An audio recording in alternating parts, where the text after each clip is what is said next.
Hello everyone, I'm Brian. Today I'm bringing to Sadhguru at IIT Bombay Youth and Truth Talk. Let's go ahead and get started.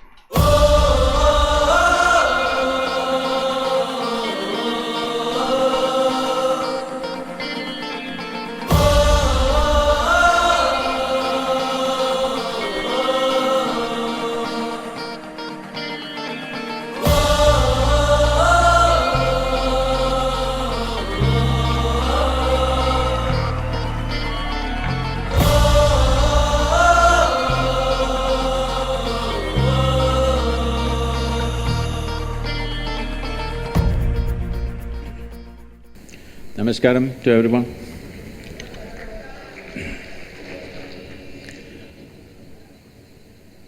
Well, why this Youth and Truth, how it came about? In the last 35 years that I've been active with people, this has been a constant refrain. Thousands of people ask me this question, Sadhguru, where were you when I was 20? You have come when I'm 60. If you had come when I was 20, I would have lived like this, I would have done this, I would have done that. I've been hearing this continuously, so I decided we'll step out and meet all those people who are below 25 in this country and also outside. That's why this Youth and Truth. This effort is… see, what we call as life essentially is a combination of certain amount of time and a certain amount of energy. Time is passing for all of us at the same pace. If we sit, it passes, if we stand, it passes, if we do something, it passes, if we laze around, it'll pass, awake, asleep, time is rolling for all of us.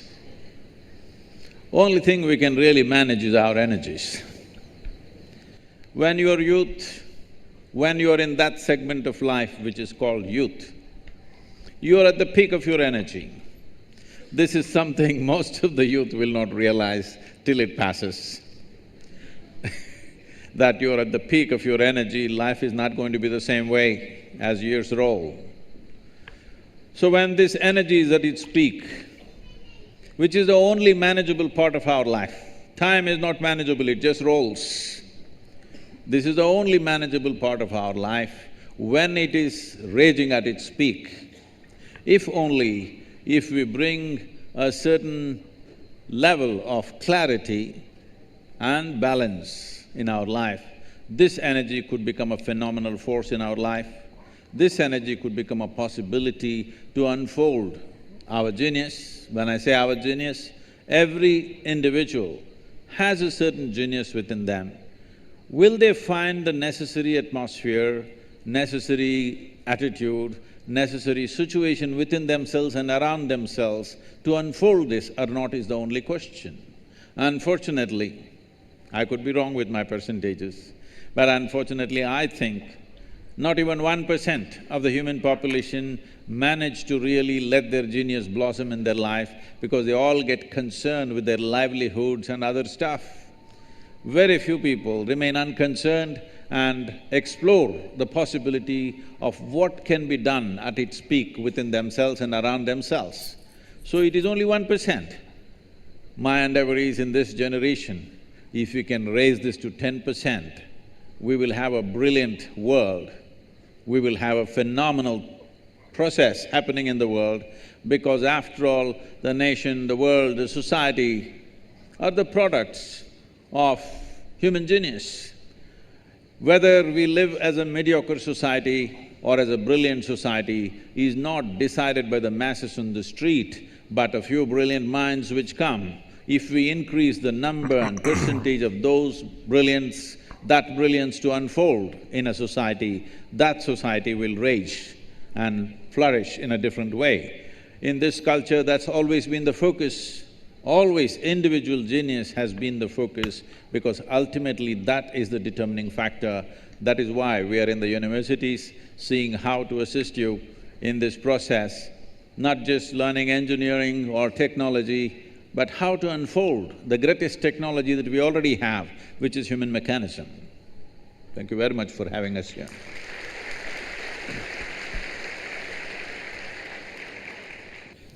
Good evening, everybody. I welcome you all here to the Youth and Truth program at IIT Bombay. First of all, I would like to thank Mohit Chauhan sir for his splendid performance. He has infused so much energy in the audience here. A round of applause for him. I would also like to thank Isha Samskriti and Sounds of Isha for their amazing display of raw talent. It has been mesmerizing.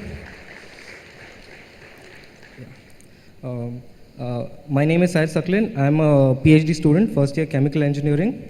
Sadhguru, let me just say, we are honored and blessed to have you here in our presence. Now, without further ado, it's a privilege for an uneducated man to be in an educational institution, so… It's perceptive. I didn't go there at the right time, so now I'm coming. So yeah, without further ado, I would like to commence this conversation with your permission. Please. Yes. So, very often in lives, we come across crossroads where we are compelled to choose between two options which were equally pleasing. For instance, I just graduated my BTech this year and I had a few options. I had options to do MS in Cornell and Johns Hopkins University abroad, or to do a PhD here at IIT Bombay. My heart was leading me towards the US lifestyle, but my brain told me that this is the right thing, a PhD at IIT Bombay is the right thing for my career. But every time, evidently I'm here at IIT Bombay, but every night when I go to sleep, I fantasize and I think about how my life in the US would have been, how, I wonder how it would have been. So when I'm at such a stage, could you tell me what exactly this conflict of interest is? What should I be doing? I mean, that is interesting. You always think of the what ifs and situations in the past. When you had a choice in the past and you choose one, now in the future you wonder, like, what would my life have been had I chosen the other? There is one moment, I think one moment in my life that I do wonder, what if I chose the other? I think it's just one. For right now, it's just one. There's one moment I'm kind of curious as to what would my life have been like had I chosen the other. See, we must understand this.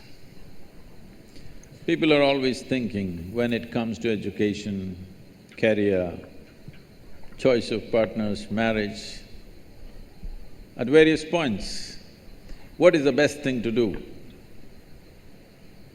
Let me tell you, there is no best thing to do in the world. Really, there's no best thing to do. Even if you take a very simple thing and put everything that you have into it, if you throw yourself into it, it could become a great thing. Is it the best thing? No. There is no best thing, because how do you decide what is best? What I'm doing is best or what you're doing is best? There's no such thing. Is spiritual process the best thing or chemical engineering the best thing? It'll be foolish even to ask that question, isn't it? It is just that if you throw your life into something, it can become a great thing. So don't look for best things, because you'll waste your life always wondering what's the best thing.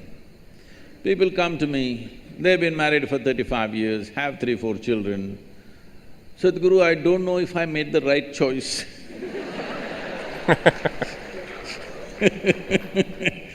I said, well, it looks like you've not been thinking, you've been acting 4 children. So, till the end of your life, you can go on thinking, what is the best thing, what is the best thing? There is no best thing. Whatever we put our heart and soul into and do it, it's a great thing. It may be a simple thing in somebody else's eyes, but in our experience, it's a great thing, and that's what we should do.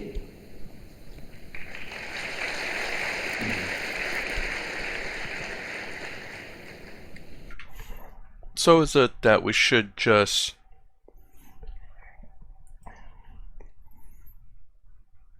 there is no best thing, just pick one and do your best at it kind of thing? I mean, I get it, like, once you have made a decision on something, there's no sense in going back and torturing yourself over what happens if I made the other choice. What happens if I did the other thing? Would it have been better? What would have my life been like? would it have been better? I guess it always comes out to that. You know, what would have been different? Instead of, I suppose, questioning, just don't worry about it because, you'll never know. It's never going to happen because it's in the past now. The only thing you can do is make the best of what you've chosen from now going forward. Learn from the past for sure. You can question it all you want, nothing's going to change. The only thing that can change is what you do now and to the future. Hello everybody. Namaskaram Sadhguru.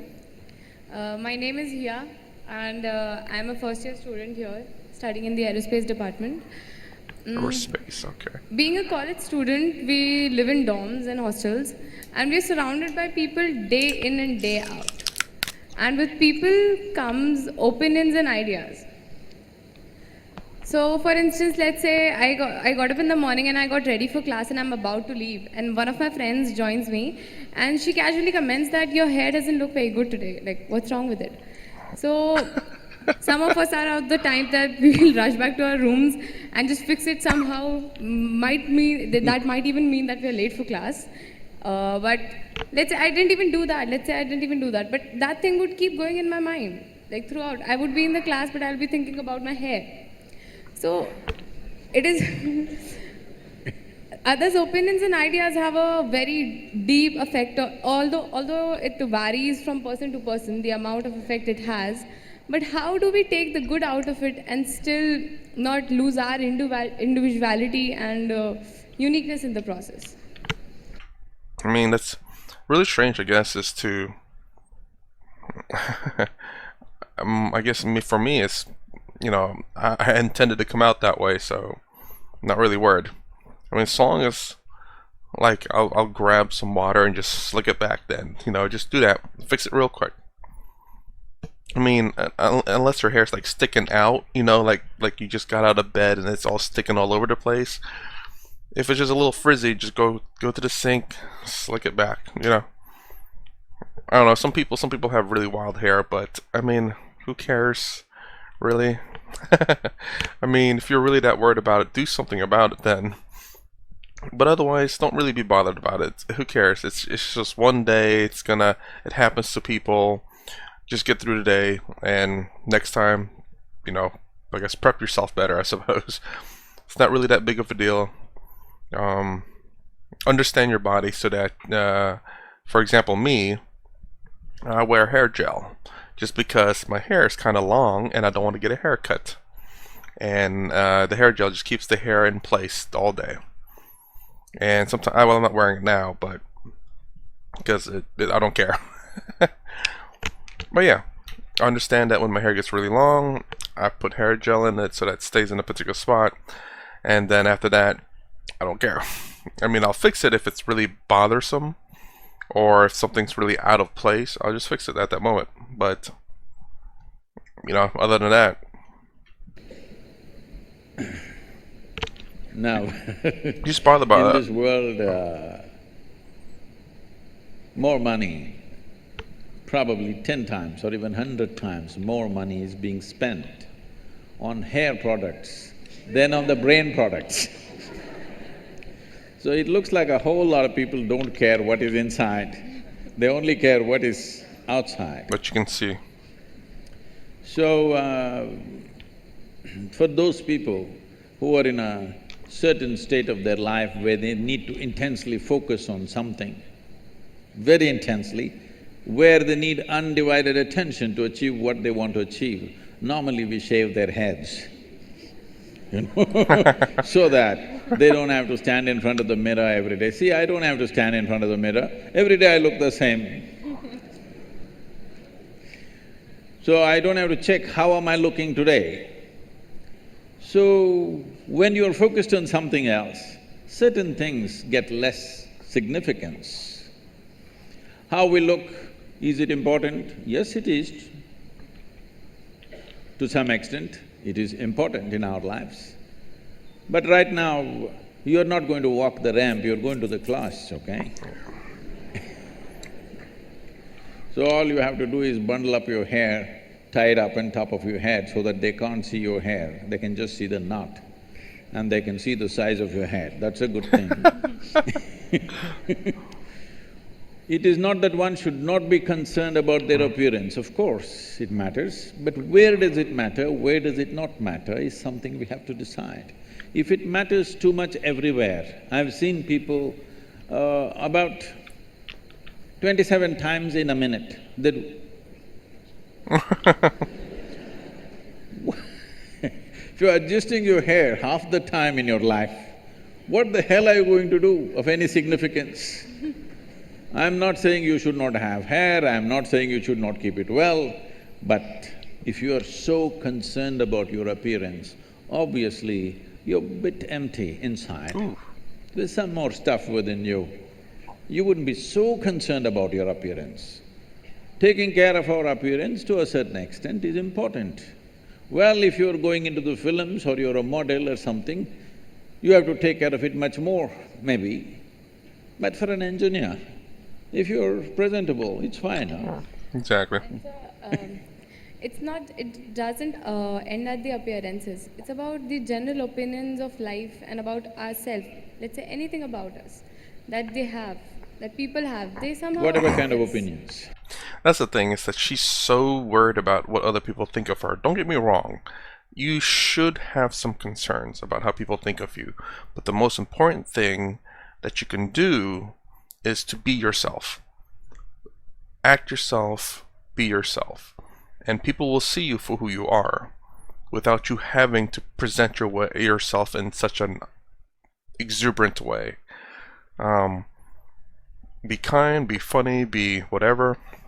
Be whoever you are. Don't put on an act. And people will see you for who you are. And people will like you for who you are. There are people out there who put on an act to be liked by people, and now they have to constantly put on this act that's not who they are, and they struggle. And all they think is like, oh, they're only friends with me because I put on this act. Well, yes, because that's how you present yourself. So present yourself as who you are. That way it's never a struggle to present yourself as who you are, because you're presenting yourself as who you are. And then those people who like you for who you are will like you. And those people who don't like you for who you are don't like you. So you don't have to put on an act to have your friends like you, because that's who you are. Again, are you always coming out like that? No, it's probably gonna be one or 2 days, of the month or whatever, that you may have forgotten to fix your hair or whatever. It's not a big concern. Patch it up real quick, go to the bathroom, get it wet and kind of slick it back, not soaking wet or anything like that, just enough to at least where it's manageable, and then just continue about your day. Who cares about people who have a very strong opinion of you if it's in a negative manner? They're not, one, probably not going to be your friends. Two, it's just hair or just clothes or just an appearance. And if they're really concerned about it over just coming to school, there's something wrong with that person. Appearance seem to matter more than who you are as a person. Maybe behavioral traits, like somebody tells me, you speak very loudly, maybe. You speak very loudly all the time. Why do you do that? Maybe, it hasn't happened with me, I'm just giving an example. So, how do we take, like, I was it's a about very to tell you your casual trousers are comment. torn, but I didn't tell you. There was a time when I lived in denims, nothing but denims, okay? Only Levi's. And because of motorcycling and all kinds of things, they would get torn. We had to get it from United States, otherwise they were locally not available in 60s. So we used to patch it up, but now people are tearing it up and then wearing it. So obviously the message is you don't care a hoot what other people think about you. Let that come into every aspect of your life, you don't really care what other people saying about it. That's the idea, isn't it? The idea of tearing up a new pant and walking is, you don't really care, but that's not the truth with a whole lot of people. How is it torn? Your pant is torn better than mine. So we've gotten into this mess essentially because we have not delved into what this is. There is no profound experience of yourself. Who you are is a bundle of opinions that other people have given. If 10 people say you're good, you will become very good. It's like this. You went outside, somebody told you, oh, you are the most wonderful person on this planet. Then you are floating on cloud number what? 9. Only 9, huh? In Tamil Nadu, we do 11. So you're floating on cloud number whatever, and you came home, they told you who you really are, and suddenly it'll crash the cloud. Floating on a cloud is not a wise thing, you're bound to crash, isn't it? Hello? Floating on a cloud is not a safe thing to do, you are bound to crash. So, whatever this floating on cloud number whatever is not a good thing because somebody blows you up. I must tell you this. If you have to settle this within yourself, one important thing is, this happened to me in a certain way. My daughter started traveling with me when she was 3.5 months old alone. So I'm driving my little Maruti all over the country, this is the time when I'm building Asia Foundation, and my right leg is always heavy. So I keep one hand on this little baby and drive full on the highways going from town to town, various programs and stuff. So she grew up in many people's homes, every week she's a new home. I made one rule to all of them, never teach the girl anything. You're not going to teach her ABC, you're not going to teach her 1, 2, 3, you're not going to teach her Mary had a little lamb, because I don't care whether Mary had a lamb or not. Nobody teach her anything. So, because nobody is teaching her anything, she's all eyes and ears. By the time she's 18 months, she's speaking 3 languages very fluently. Nobody taught her anything. I said, no rhymes, no 1, 2, 3, no ABC, nothing.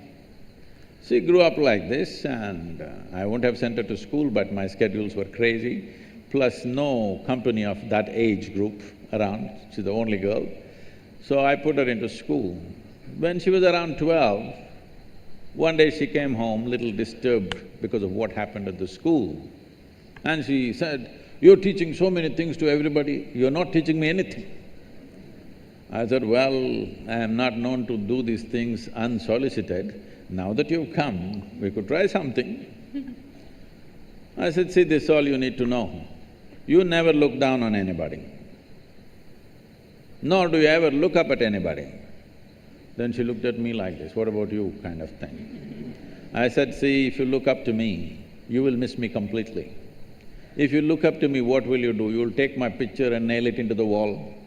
You will miss who I am. The value of who I am will be completely missed if you look up to me. You have to just look at me for what I am, for everything that I do, not look up to me. If you look up to me, you know, nailing is all that'll happen. So this is a simple thing, never look down on anybody, never look up to anybody. As simple as it sounds, this means you have no judgment in your head as to what is good, what is bad, what is high, what is low, what is virtue, what is sin. You're willing to look at life just for what it is. If you see life simply for what it is, you will effortlessly navigate through life. All these things will not even be an issue in your life.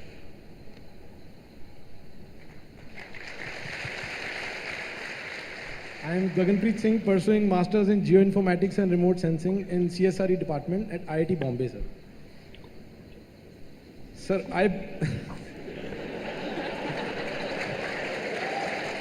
Yeah, mugged up. I'm sure this guy's popular out here, huh? Big dude. Sadhguru, I belong to land of 5 rivers, and now wherever I go there, for all the able people I see, everyone dreams of going to land of maple leaf right now, that we call it Canada. And when I interact with them, they have the one motive, we'll go there, we will earn in dollars and send back and adopt one of the village, build roads, all hospitals, schools. What is harm in it? Then I see soldiers, farmers, social activists, teachers who are working at grassroots level. So if I get opportunity, because in IIT we will get some good opportunity to go abroad and earn Canadian dollars or work here, and whatever we can contribute in the tax, that is quite minuscule as compared to the funding which we get from abroad. Which route should I take? Wow. I mean, it's really weird to ask someone what path your life should take. Ultimately, you should make the decision, obviously.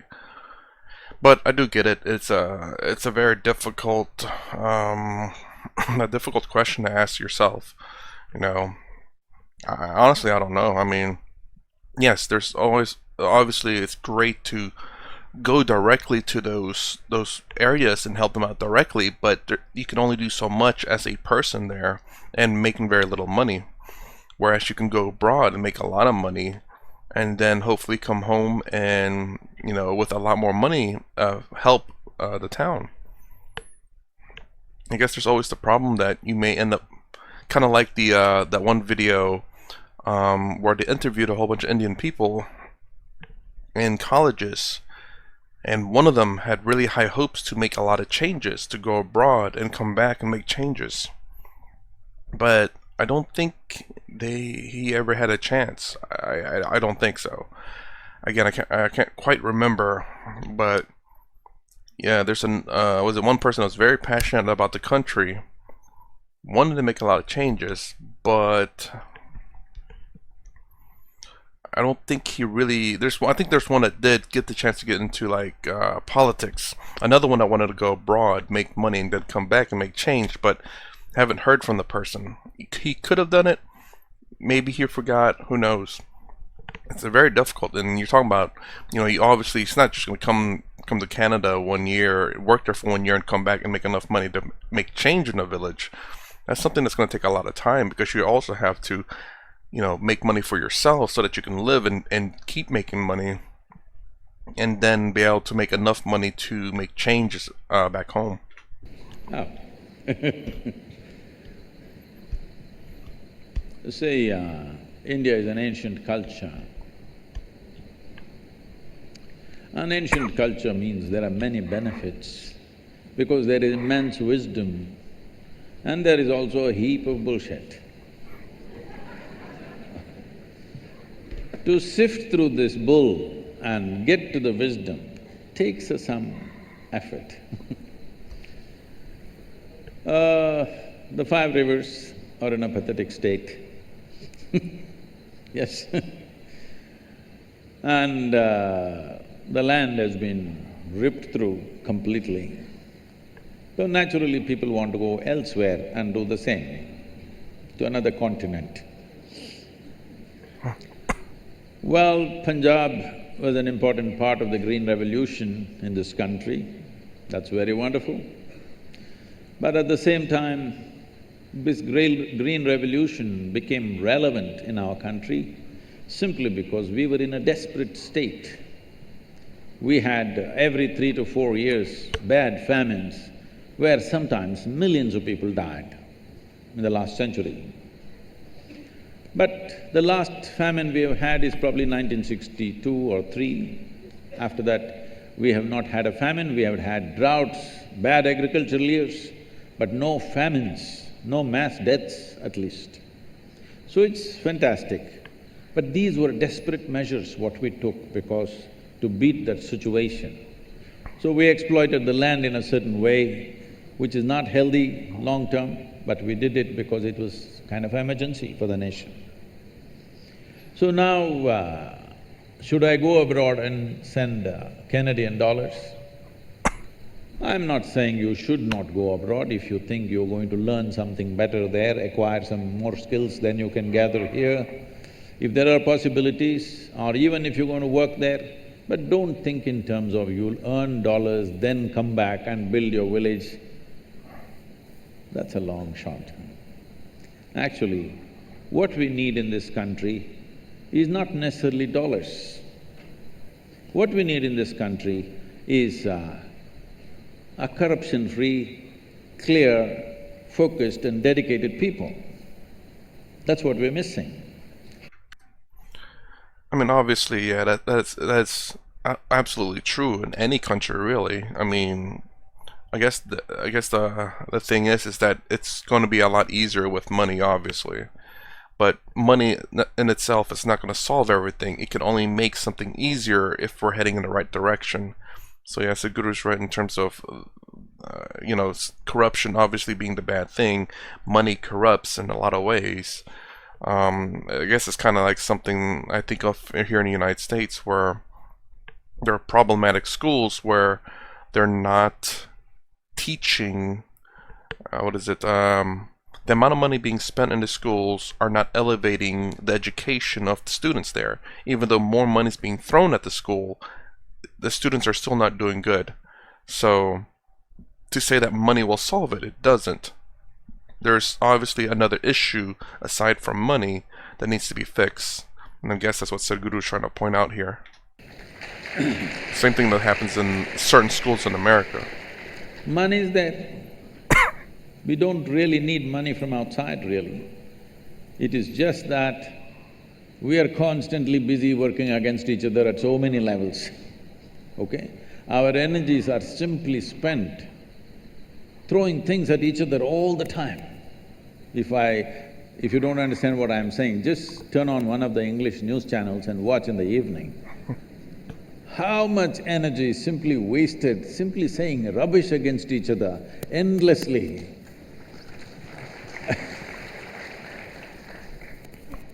And slowly we are losing all sense of civilization in this argument. We think we are debating. No, we are just shouting abuses at each other and think we are debating. A debate means to explore, to use two brains instead of one to explore something. That is a debate. Not simply throwing things at each other is not debate. We can as well throw stones at each other. Instead of hurling abuses, at least it'll end soon. So this is going on, immense waste of energy, no cleanliness. When I say no cleanliness, I mean, a whole lot of people are simply innocent of integrity. They're not corrupt, they're just innocent of integrity. They don't know what it is. Because we are a nation who are not controlled by any moral code. Nobody told us, thou shalt not do this or that. Nobody told us. But in this culture, we managed ourselves by constantly stirring up human consciousness in every generation. Well, you also come from the land of gurus, because the idea is to stir up human consciousness rather than give you a set of morals to follow. Because morals can be subverted by anybody. But when it arises within you, it's a natural expression of who you are. So, this has been the process. But over a period of time, because of invasions and occupations, this system of transmitting consciousness or invigorating human consciousness, those systems have largely collapsed. Today, anybody can read half a book, which is considered sacred, can become a guru and do whatever they want, all right? You have a lot of them in land of 5 rivers. Because this system has collapsed, people have not invested their life into knowing something. They're just reading half a book and trying to preach. Reading book and preaching was significant when everybody else was illiterate. Now that literacy has grown, you read a book and tell somebody it doesn't mean a damn thing, they can read it themselves. So this is going to become irrelevant even in a school and college in the coming years as technology develops. Reading a textbook and telling them what it is all about will become irrelevant in the next 10-15 years. So similarly, reading scriptures and telling people what it is has already become pretty irrelevant, because everybody can read and understand better than the preacher, most probably.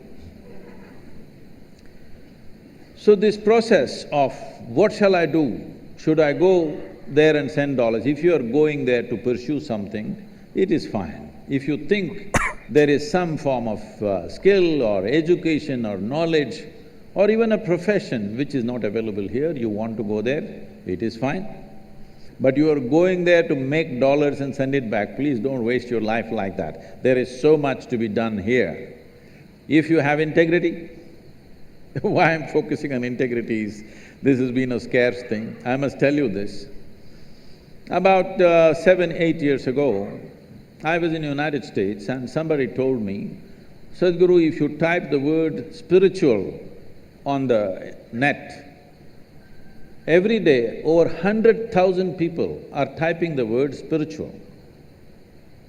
I said, is that so? That many people are typing the word spiritual? Because I never typed that word. I said, type it, let's see what comes. So on the Google, if you type spiritual, first thing that comes up is a spa in Mexico. Second thing that comes up is a call girl in Northern California. She has spiritual sex, spiritual whatever. She knows the SEO, you know. She's used spiritual in 25 different places in her website. So if you say spiritual, she comes up. Business. Then I thought, this is a shame. For thousands of years, anything spiritual means people looked east towards India. So I said, let's open a platform as the spiritual gateway to the world, India. So all the spiritual, whatever nonsense you have, everybody put their official page on one platform. If they want to put more, they'll have to pay, but one page is free for everybody. If the world types out spiritual, this big site will come. And every form of spirituality is there, people can choose where they want to go. And we thought we will bring some kind of a standard, 3 things you must do, 3 things you must not do when people from outside the country come to you. So for the first time, I had never met any spiritual leader in the country. I had never seen them, I had never shared platforms with them, nor I had visited their ashrams. I never had time for those things, I was just busy with what I was doing. For the first time, I made an attempt to meet a lot of people. Well, I met many absolutely wonderful people who are doing great work. But it was also amazing to see that a whole lot of them are completely innocent of integrity. They just don't know what it is. Really, it's incredible. If I walk into an airport or a golf course, I meet better men who don't know anything about spirituality, but they're better men. Just to give you an example, I am walking in this ashram of theirs, somebody, a big man. As an organization, they're way bigger than us. So I'm walking with him and then I see some nice trees in the ashram. Then I say, you really have some nice trees, big trees. He said, without looking at the trees, that's our Panchavati. I looked there were only 4 trees. Then I said, but there are only 4 trees there. I said, 4, 5, You know, this 4, 5 is all Maya. 4, he's just surprised that I'm actually counting 4. When he says 5, it's 5, 4 and 5 is all Maya, you know. There's only 0 and the infinite, in between all is Maya. So I don't understand why 4, 5. I guess there's supposed to be 5 trees. Again, I don't know the question there. It's like, oh, you have nice trees, and it said it was the, I'm sorry, I don't know what the word is, but pun something, and Sadhguru's like, but there's 4 trees, and I guess there's supposed to be 5.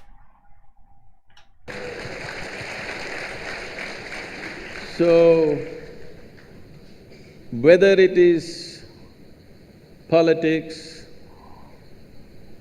or any profession, including spirituality, unfortunately, one ingredient that is really weak in India right now is integrity.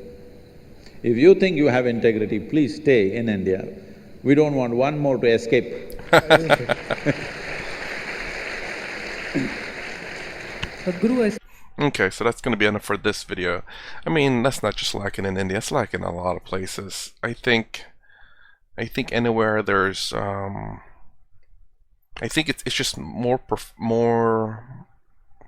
there are more of these people in major cities than, you know, I think in say, places that are spread out, even in the United States. And I think that's, again, the three basic things that Sadhguru talk about, that I talk about, I suppose, is food, and Sadhguru, food, water, and shelter. Once those are done, you know, we kind of lose touch with each other because we have other problems. When we need those three things, we tend to work together very well because those are necessary to survive. And it's kind of like something that happened in the United States back in November?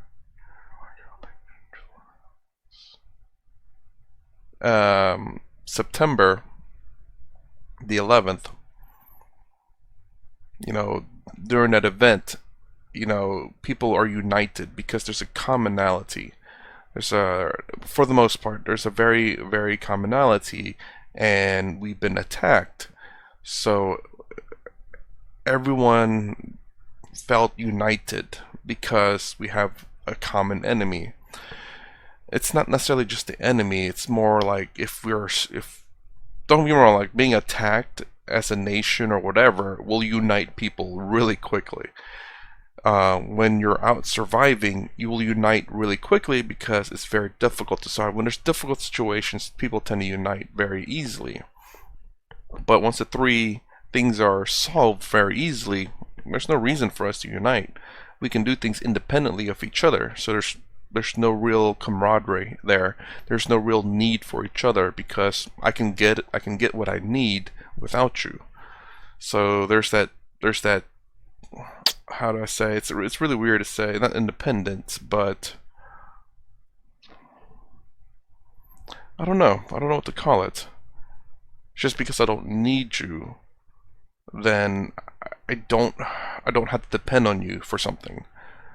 So we no longer have that bond. This is kind of where that entitlement comes from, where people start thinking I can do all these things, I don't need these people, or I don't need that, or I don't need this, because I can do it on my own. Because of how easy life has become. So a lot of things are being lost, like integrity being one, or kindness, humanity, caring for one another. You know, it's all degrading because, you know, we live such an easy life. We don't depend on each other anymore. We don't come together anymore to solve a problem. You know, with life being so easy, you can work. You don't need anyone to work. You can just work for yourself or work for someone else, but you don't really need people around you. And then once you work, you have money, and you can use money to solve your problems. You don't need people around you to solve your problems because you got money. You can pay someone to solve your problems for you. So it's this kind of disconnect to civilization, to people, humanity, I suppose you could say, maybe. But disconnect to people around you, that you just don't care about people anymore because you don't need them. If you can do it all on your own by paying people, then you don't really need people. You kind of develop an arrogance, and the fact that, you know, you wanting the best in your life, meaning that you will not settle. You're not willing to work with people, so that if there's something wrong with a person, you just say, screw them, don't need them, I'll find someone else. I'll find someone else that meets the exact things that I want. And for the most part, you may find people like that out there, but they're probably not going to be genuine. Going way off a tangent here. Anyways, but hopefully you understand what I'm trying to say, is that it's really sad that we see that society, civilization, that it's so easy to live in now, that we can explore, like Sadhguru said, explore life, that we're losing on both ends because, one, life may be easier now, even though a lot of people think it's not, it's harder, but it really isn't. Because we no longer have to hunt for food, we no longer have to farm. Not everyone has to hunt or farm. Not everyone has to do, in a sense, a job that they don't want to do. They can pay for a lot of the things that need to survive. But anyways, yeah, I'm off to the tangent. So that's the end of part 1 for Sadhguru at IIT Bombay. If you like my content, please consider subscribing. Thumbs up, thumbs down below. Thanks for watching. I'll see you in the next vid.